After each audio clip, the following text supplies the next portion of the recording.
Today, counterterrorism officials warned about threats from al-Qaeda during this holiday season. And in just 1 week, the Christmas travel crunch will be in full swing with the enhanced pat-downs and the full-body screenings. But tonight, Brian Ross investigates, can weapons still slip through security? In the midst of last year's Christmas travel period, TSA screeners at Houston's Bush Airport somehow managed to miss a loaded, high-powered Glock pistol in an empty computer carry-on bag. This is what it would have looked like.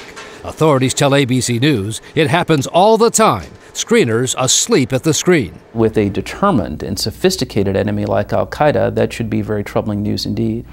In fact, the owner of the gun in Houston boarded a Continental flight and flew to his destination before realizing the gun was in his carry-on bag. I mean, this is not a small gun.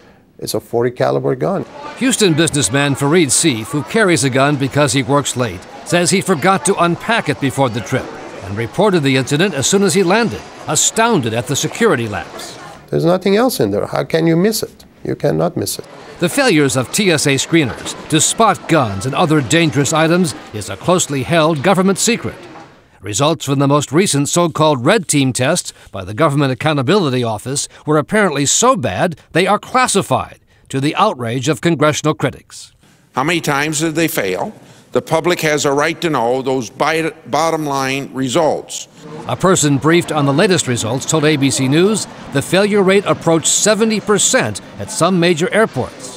And 2 weeks ago, the new TSA director, John Pisto, told reporters that at some airports, every single test gun, bomb part, or knife got past screeners. Unfortunately, in many instances, they've been 100% successful in getting through.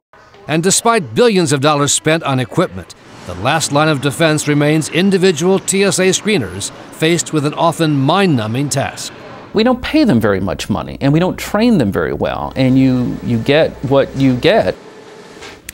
In the case of that Houston gun owner, he says while his pistol sailed past the screener, the woman behind him was stopped for having liquids in her bag. The TSA says the screeners asleep at the screen in Houston were disciplined, but not fired, Diane. Again, as you said, it's mind-numbing, but so critical. So important. That's the last line of defense. Thank you, Brian Ross.